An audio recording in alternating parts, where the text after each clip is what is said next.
제가 서재를 정리하다가 아주 오래전에 읽었던 책이 눈에 띄었습니다. 그 책의 제목이 예수님이라면 어떻게 하실까? 그런 제목입니다. 원래 이 책의 영어식 제목은 In His Step입니다. 그분의 발자취 안에서 그렇게 번역을 하면 좋을 듯한데, 이 책을 번역했던 유성덕 교수님은 예수님이라면 어떻게 하실까? 책 제목을 그렇게 해서 번역을 했습니다. 그 책의 주요 내용이 예수님이라면 어떻게 하실까? 그런 내용으로 가득 찼기 때문에 아마 제목을 그렇게 한 것 같습니다. 미국 캔저스 주에 찰스 스웰든이라는 목사님이 계셨습니다. 그 목사님이 어느 날 십자가를 지고 골고다 언덕으로 오르시는 예수님처럼 우리도 그 길을 따라가자, 그런 내용으로 설교를 준비하고 계셨답니다. 그때 한 실직자가 목사님을 찾아왔습니다. 도움을 요청한 것이지요. 쉘던 목사님은 설교 준비에 방해가 된다고 짜증을 내면서 그분을 그냥 돌려보내고 말았습니다. 주일이 되었습니다. 레이먼드 제1교회에서 준비한 설교를 목사님이 마치려고 하는 순간에 지난번에 돌려보냈던 그 한 실직자가 예배당을 들어왔습니다. 그리고는 예수님이라면 어떻게 하실까요? 그리고는 하소연을 하다니 갑자기 쓰러지고 말았습니다. 그리고는 그 실직자는 그 길로 며칠 후에 그만 죽고 말았다는 것입니다. 이 사건으로 쉘던 목사님은 엄청난 충격을 받았다는 것입니다. 그리고 깊이 생각을 하게 되었습니다. 내가 설교 준비를 계속하는 일이 옳았던가, 아니면 설교 준비를 그만두고 그 사람을 돕는 일을 하는 것이 옳았는가 고민을 하기 시작했다는 것입니다. 그러다가 이 목사님은 목회의 방향을 전환하게 됩니다. 쉘던 목사님은 그 후에 날마다 자신에게 물었답니다. 만약에 예수님이라면 이 상황에서 어떻게 하셨을까? 목사님은 성도들에게도 동일한 경험을 나누기 위해서 제안을 했습니다. 앞으로 1년 동안 성도 여러분들이 무슨 일을 하든지 어떤 일을 당하든지 예수님이라면 어떻게 하셨을까? 그것을 먼저 생각해보고 그대로 한번 살아봅시다. 그렇게 제안을 하였다는 것입니다. 처음에는 모두가 힘들어하고 실패를 하는 경우들이 많았지만 시간이 지나면서 많은 성도들이 적극적으로 참여하게 되었고, 결국 레이먼드 교회의 모든 성도들이 그 일로 인하여 큰 은혜를 체험하는 계기가 되었다는 것입니다. In His Step, 예수님의 발자취 안에서 예수님은 과연 어떻게 하셨을까? 여러분, 이 책은요, 이름 없이 떠도는 한 실업자가 던졌던 그 질문이 바로 예수님이라면 어떻게 하셨을까요? 그 이야기로부터 이 책의 내용이 시작이 되고 있습니다. 이 책의 내용은요, 연재 소설처럼 되어 있는데요, 레이먼드 교회 성도들이 겪었던 일들을 하나씩 소개하는 그런 책이었습니다. 사실 이 책은요, 1896년에 쓰여진 아주 130년쯤이나 된 오래된 책입니다. 그런데 1988년에 크리스찬 다이제스트에서 포켓욕 아주 소책자로 우리나라에 번역본으로 출간이 되면서 그 책을 저는 사서 읽게 된 것입니다. 이 책은 1935년에 이미 21개국으로 번역이 되었고요. 영국에서만 300만 부 이상이 팔리는 그런 책이 되었답니다. 러시아 번역판은 소련 정부가 판매를 금지시키기까지 하는 그런 책이 되기도 했습니다. 레이먼드 교회에서 시작된 이 운동은요, 미국 전역에 예수님이라면 어떻게 하셨을까? 그런 운동으로 파급이 되었고, 미국이 영적으로 변화되는 그런데 큰 역사를 감당하게 되었던 책이라고 하는 것입니다. 여러분, 오늘 저는 히브리서 3장에 나오는 말씀을 가지고 예수를 깊이 생각하라, 그런 제목으로 말씀을 나누려고 합니다. 여기 보니까 예수를 깊이 생각하라라고 히브리서는 말씀하고 있지 않습니까? 여기 깊이 생각하라라는 단어는요, 헬라어를 찾아보니까 카타노에사테라는 단어입니다. 카타노에사테라는 단어는요, 마음을 고정시켜라, 그런 뜻입니다. 무슨 말이에요? 예수님께 너의 생각을 딱 고정시켜 보아라, 그런 말이에요. 그게 깊이 생각하라라는 의미의 뜻이라는 거예요. 근데 여기 카타노에사테라는 이 단어는요, 명령형으로 되어 있습니다. 그러니까 이 말씀은 반드시 해야 할 일에 대한 명령이다라는 것이 강조되고 있다는 말씀입니다. 사랑하는 여러분, 우리는 예수 그리스도로 말미암아 구원을 받은 우리 성도들이 되었다면 우리의 삶에서 중요한 것이 무엇일까요? 그것은 예수님을 깊이 생각하며 살아가는 삶이라는 점입니다. 히브리서의 말씀은요, 형식적이고 종교적인 의식 속에 살면서 바른 신앙을 가지지 못했던 당시 교인들을 깨우치고자 쓰여진 그런 말씀입니다. 진정한 신앙, 우리가 바른 신앙을 갖기 위해서는 예수님을 깊이 생각하는 것, 그것이 중요하다는 사실을 오늘 말씀하고 있다는 점입니다. 여러분, 단순히 묵상하는 정도로만 안 됩니다. 예수님을 어떻게 해요? 깊이 생각하는 것. 예수님에게 초점을 맞추고 예수님이라면 어떻게 했을까? 예수님을 닮아가려고 하는 삶의 노력, 이런 것들이 신앙인들에게 요구되는 삶의 자세라는 것입니다. 우리는 신앙의 형식보다는 신앙의 내용이 있는 삶을 살아야 하는 것입니다. 우리가 잘 아는 찬송가 85장에 이런 가사가 있죠. 구주를 생각만 해도 이렇게 좋거든. 주 얼굴 배울 때에야 얼마나 좋으랴. 4절에 보니까 예수의 넓은 사랑을 어찌다 말하랴. 주 사랑 받은 사람만 그 사랑 알도다. 5절에 같이 불러볼까요? 사랑의 구주 예수요 내 기쁨 되시고 이제로부터 영원히 영광이 되소서.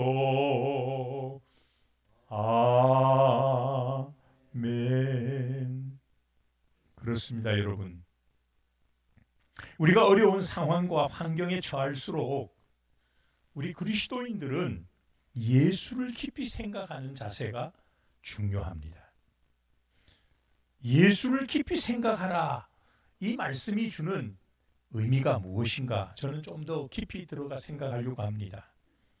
예수를 깊이 생각하라는 말씀은요, 첫째로 예수님을 더 깊이 깨달아 알아라, 그런 뜻이라는 사실입니다. 오늘 본문 말씀 1절에 그랬잖아요. 우리가 믿는 도리의 사도이시며 대제사장이신 예수를 깊이 생각하라 그랬잖아요. 이 말은 무슨 말이냐면 예수님이 누구인가를 깊이 좀 알아보라 그 말이에요. 예수님이 누구이십니까? 오늘 1절에서는요. 첫째로 우리의 유일한 신앙의 고백의 대상이라는 거예요. 우리를 구원하기 위하여 이 땅에 하나님의 전권을 가지고 오신 사도이시다. 그렇게 말씀하고 있잖아요. 요한복음 6장 38절에 보니까 내가 하늘에서 내려온 것은 내 뜻을 행하려 함이 아니요 나를 보내신 이의 뜻을 행하려 함이니라. 여러분, 예수님이 이 땅에 오신 것은 예수님 자신의 일을 하려고 온 것이 아니고 하나님의 대사로 오셨다. 성경은 그렇게 말씀하고 있습니다. 그래서 예수님이 행하신 모든 일들은 하나님의 뜻을 이루는 일을 위해 말씀하시고 행동하시고 표적을 일으키시고 기적을 행하셨다라는 사실인 것입니다. 그래서 오늘 히브리서에는 예수님을 사도라고 말하고 있어요. 두 번째로 예수님이 누구십니까? 예수님을 깊이 알라는 것은 예수님이 어떤 분인가를 제대로 알라는 것 아닙니까? 두 번째 예수님은요, 하늘에서 내려오신 우리의 완전하신 대제사장이시다라고 말씀하고 있잖아요. 여러분, 대제사장은요, 짐승의 피를 가지고 지성소까지 들어갈 수 있는 유일한 사람이죠. 인간의 모든 허물과 죄를 대신 하나님 앞에 속죄함을 얻게 하는 역할을 하시는 분이 대제사장입니다. 그런데 예수님이 누구시냐? 예수님을 대제사장이시래요. 이 대제사장 되시는 예수님은 짐승의 피가 아니라 예수님 자신의 피를, 십자가에서 흘리신 그 피를 가지고 속죄의 제물이 되신 분이에요. 이것을 우리는 단번의 완전한 제사라고 말씀하고 있습니다. 그 일을 통하여 예수님은 우리 모든 사람들의 죄를 속량하셨다라는 사실입니다. 히브리서 9장 12절에 보니까 그렇게 말합니다. 염소와 송아지의 피로 하지 아니하고 오직 자기의 피로 영원한 속죄를 이루사 단번에 성소에 들어가셨느니라. 예수님은 하나님의 정권 대사로 이 땅에 오신 분이에요. 예수님은 우리의 죄를 속량하시기 위하여 대제사장이 되셔서 십자가에 자기 자신을 제물 삼아 속죄의 제물이 되신 분이다 그 말이에요. 이걸 예수를 깊이 생각하라는 말 속에는 이런 예수님을 제대로 잘 알라는 의미가 있다는 것입니다. 또 두 번째로 예수님을 깊이 생각하라 이 말은요, 예수님을 닮아가라는 의미도 있습니다. 사랑하는 여러분, 예수님을 깊이 생각한다는 것은 예수님을 통하여 하나님의 뜻을 더 깊이 알고 예수님을 더 잘 알면 알수록 예수님을 닮아가는 삶을 살아가게 되는 것 아닙니까? 예수께서 내 안에 들어오셔서 나의 삶의 모든 것을 점령하시고 내 삶의 왕자의 주님이 계셔서 나의 삶을 주장하시는 것, 이것이 그리스도인들의 온전한 모습인 것입니다. 사랑하는 여러분, 우리가 신앙생활을 한다는 것은 내 생각에다가 예수님이 무엇을 도와주는 게 아니에요. 예수님의 모든 생각과 예수님의 그 모습 속에 나를 맞추어가는 거예요. 이걸 우리는 예수님을 닮아가는 삶, 그렇게 말하잖아요. 여러분, 그래서 우리는 무슨 일을 당할 때 먼저 예수님이라면 어떻게 하셨을까? 그걸 생각하면 예수님은 아마 이렇게 하셨을 거야. 답이 나오잖아요. 그러면 우리가 그대로 닮아가고 그대로 따라가는 것이 이게 신앙인의 바른 삶의 모습이다 그 말이에요. 사랑하는 여러분, 오늘 2절에 예수님은 자기를 세우신 이에게 신실하셨다라고 말씀하고 있죠. 계속해서 예수님의 신실함에 대하여 오늘 말씀은 뭐라고 말합니까? 하나님의 온 집에서 종으로서 신실하던 모세보다도 훨씬 뛰어나게 신실하신 분이 예수님이시다라고 말씀하잖아요. 구약의 위대한 종 모세, 히브리인들에게 있어서 모세 그러면 그들은 가장 위대한 지도자예요. 이스라엘을 애굽에서 구원하는 출애굽의 영웅입니다. 그 모세가 하나님 앞에 종으로서 충성을 다하고 신실한 삶의 모습을 살았다는 것입니다. 그래서 성경에 보면요, 모세를 향하여 하나님은 나의 친구와 같다라고 말할 정도였습니다. 모세와 하나님이 대화할 때는 친구와 대화하듯이 대화를 나누시는 거예요. 여러분, 그만큼 모세는 하나님 앞에 신실함을 인정받은 구약의 대표적인 인물이라 할 수 있습니다. 그런데 오늘 성경은 뭐라고 말합니까? 그 모세의 신실함보다도 예수님은 훨씬 더 뛰어나게 신실하신 모습을 보이셨다라고 말하잖아요. 모세는 종으로서 그렇게 하는 상황이었다면 예수님은 아들이면서도 모세보다 더 충성되게 하나님의 뜻에 순종하신 분이십니다. 그것을 예수님의 충성과 신실함의 모습이라고 말할 수가 있는 겁니다. 무엇을 통해 그렇게 하셨나요? 십자가 지는 사건에서 그렇게 하신 거예요. 여러분, 예수님이 왜 십자가를 통하여 그렇게 충성된 모습, 신실하신 모습을 보이셨을까요? 예수님 자신을 위해서 그렇게 한 게 아니잖아요. 예수님이 그렇게 하신 것은 바로 저와 여러분들을 위하여, 우리를 구원하기 위한 구속적인 사역을 위하여 주님은 그렇게 신실하게 살아가신 분이십니다. 그렇다면 오늘 저와 여러분들은 예수님을 깊이 생각할 때에 어떤 자세를 가져야 할까요? 우리 앞서 행하신 예수님을 본받아 우리도 예수님이 보여주셨던 그 신실함의 모습, 충성된 모습, 하나님의 뜻을 먼저 앞세우는 모습, 그것이 오늘 우리 신앙인들의 삶의 목표가 되어야 할 줄 믿습니다. 사도 바울은 사도행전 20장 24절에 이렇게 고백을 합니다. 내가 달려갈 길과 주 예수께 받은 사명, 곧 하나님의 은혜의 복음을 증언하는 일을 마치려 하면은 나의 생명조차 조금도 귀한 것으로 여기지 아니하노라. 생명 걸고 하나님이 주신 사명을 감당하겠다.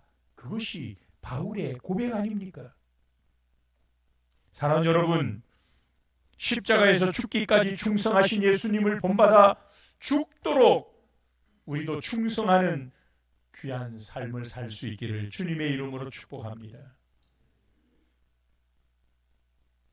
여러분, 세상을 바라보고 세상을 쫓아가던 우리의 시선을 이제는 우리를 위하여 고난받으시고 십자가에 죽어주시고 부활 승천하신 그 예수님을 향하여 시선을 돌려야 할 것입니다.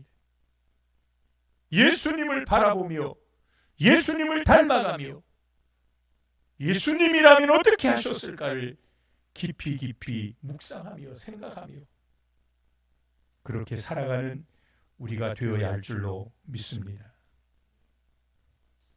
여러분, 또 하나 더 온 말씀에서 우리에게 주시는 교훈이 있습니다. 오늘 성경에 보니까요, 저와 여러분들을 하나님은 우리를 향하여 거룩한 형제들아 그렇게 불렀어요. 1절에 함께 하늘의 부르심을 받은 거룩한 형제들아. 여러분, 여기 거룩한 형제들이라는 말은요, 하나님의 은혜로 세상과 구별된 성도를 의미하는 단어거든요. 여기 그 말이거든요. 예수 그리스도의 구속의 은혜를 우리는 입어서 거룩한 사람이 되었다, 그 말이지요. 히브리서 2장 11절에 보니까 거룩하게 하시는 이와 거룩하게 함을 입은 자들이 다 한 근원에서 난지라. 그러므로 형제라 부르시기를 부끄러워하지 아니하시고 그랬어요.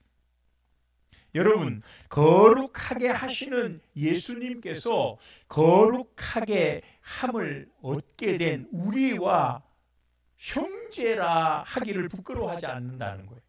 무슨 말이에요? 예수님과 우리가 형제라고, 거룩한 형제라고 오늘 성경은 말씀하고 있다, 그 말이에요. 여러분, 오늘 저와 여러분들이 자신을 한번 돌아보시면 좋겠습니다. 우리는 과연 예수님과 동급 정도로 거룩한 삶을 살고 계신가요?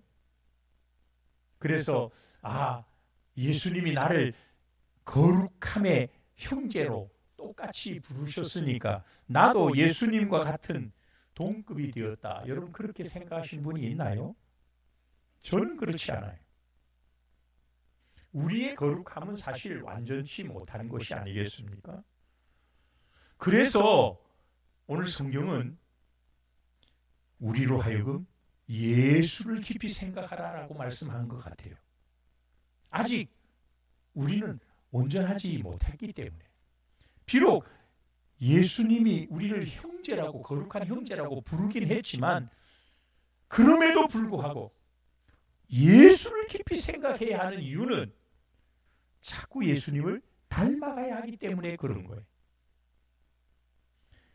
예수님을 바라보고 예수님을 깊이 묵상하고 예수님을 따라가면 갈수록 우리는 온전한 그리스도인, 거룩한 하나님의 자녀가 될 수 있는 줄 믿습니다. 여러분, 우리가 거룩하게 되는 건 사실은 우리의 노력으로 된 것 아니에요. 오직 보혈의 능력, 예수 그리스도의 십자가의 그 은혜, 그것 때문에 우리는 하나님의 자녀가 된 거예요. 하나님의 자녀로서 하나님이 우리를 의롭다, 칭의, 인쳐주신 거예요. 불러주시는 거예요. 히브리서 13장 12절에 보면 이렇게 말합니다. 그러므로 예수도 자기 피로써 백성을 거룩하게 하려고 성문 밖에서 고난을 받으셨느니라. 여기 말씀해 보니까요, 예수님이 십자가에 고난 당하신 것은 우리를 거룩하게 만들려고 그렇게 하셨대. 하나님의 자녀로 우리를 만드시기 위해 예수님이 십자가에 죽어주셨다는 거예요. 사랑하는 여러분, 그러므로 우리는 예수 그리스도의 십자가 보혈로 거룩하게 됨을 믿으시기를 주님의 이름으로 축복합니다. 예수님의 피의 공로 아니면 그 누구도 거룩해질 수가 없어요. 또 데살로니가 후서 2장 13절에 보니까 성령으로 우리를 거룩하게 하신다라고 말씀하셨어요. 데살로니가 후서 2장 13절 보면 주께서 사랑하시는 형제들아, 우리가 항상 너희에게 관하여 마땅히 하나님께 감사할 것은 하나님이 처음부터 너희를 택하사, 한번 따라합시다. 성령의 거룩하게 하심과 진리를 믿음으로 구원을 받게 하심이니. 그렇습니다. 성령의 거룩하게 하심과 진리를 믿음으로 구원을 받는데요. 성령이 우리를 거룩하게 하신다는 거 아닙니까? 그래서 우리는 성령을 힘입어야 해요. 성령 충만함을 위하여 기도해야 하는 것입니다. 또 우리를 거룩하게 하는 것이 하나 더 있습니다. 그것은 에베소서 5장 26절에서 말씀하는 말씀으로 거룩하게 하는 겁니다. 에베소서 5장 26절 한번 같이 읽어볼까요? 시작.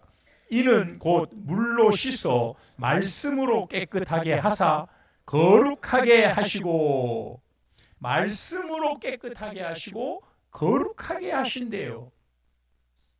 여기서 말하는 말씀이 뭡니까? 성경 말씀이에요. 하나님의 말씀이에요. 여러분, 우리가 하나님의 말씀을 묵상하고 더 사랑할수록 우리는 하나님 안에서 거룩한 성도의 모습을 갖추어 가게 될 줄 믿습니다. 이제 사순절을 우리가 지내고 있습니다. 우리를 성경은 거룩한 형제라고 부르고 있습니다. 이 말은 어쩌면 우리 그리스도인들이 좀 더 거룩한 삶을 살아야 할 것을 요구하는 말씀이라고 저는 믿습니다. 제가 방금 말씀드렸던 것처럼 예수를 깊이 생각할 때 우리는 예수님을 바로 아는 것이 중요해요. 예수님을 닮아가려고 힘쓰는 것이 중요해요. 예수님이라면 어떻게 하셨을까? 예수님처럼 살아보려고 발버둥 치는 것이 중요해요. 그러면서 우리는 거룩한 형제로서의 모습을 갖추기 위하여 주님의 보혈의 능력을 붙잡아야 합니다. 성령 안에 거하도록 힘써야 합니다. 성령이 우리를 거룩하게 하니까요. 말씀으로 우리를 깨끗하게 하고 거룩하게 하신다고 했으니 우리가 하나님의 말씀을 가까이 대하여야 하는 것입니다. 그래서 우리는 이 사순절 기간 더 성경과 가까워져야 합니다. 사순절 기간이 되면 이 사복음서를 자꾸 묵상하는 것이 중요합니다. 복음서의 내용은 예수 그리스도의 삶을 우리에게 보여준 말씀이기 때문입니다. 사랑하는 여러분, 우리는 이제 거룩한 주님의 형제가 되었다는 사실을 믿으시기를 축복합니다. 거룩한 주님의 형제로 살아가기 위해서는 예수님을 깊이 생각해야 합니다. 예수님을 잘 아셔야 합니다.